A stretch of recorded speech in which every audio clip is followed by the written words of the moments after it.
এ যেন নতুন মৌসুমের আগমনী বার্তা। গাছের পুরনো পাতা ঝরে পড়েছে একে একে, রেখে গেছে এক শূন্যতার হাহাকার। চ্যাম্পিয়ন্স লিগ, লা লিগা সব স্বপ্নই যেন বিবর্ণ হয়েছে। সবশেষ ফিফা ক্লাব বিশ্বকাপে প্যারিসিয়ানদের কাছে হেরে মাদ্রিদের আকাশে নেমে আসে বিষাদের কালো মেঘ। প্রকৃতি যেমন সবসময় এক থাকে না, তেমনি রিয়ালও তার খারাপ সময় পেরিয়ে শুরু করতে যাচ্ছে নতুন এক যাত্রা।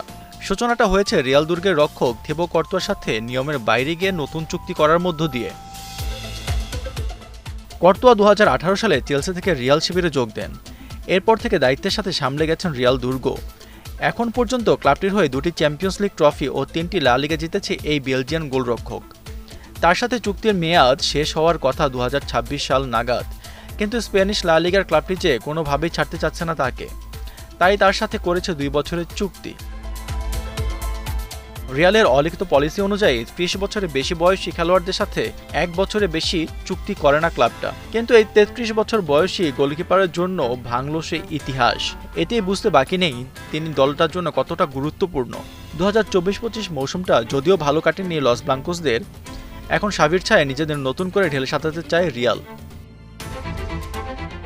এই স্প্যানিশ কোচ যেন পুরনো বিবর্ণতাকে ঝেড়ে ফেলে নতুন রূপে সাজিয়েছেন দলকে।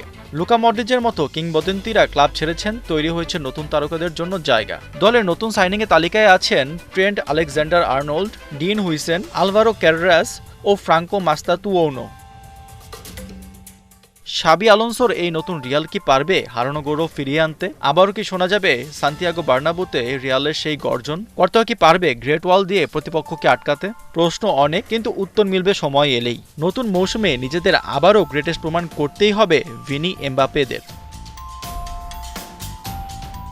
আশফাকুর রহমান, সিয়াম, ৭১।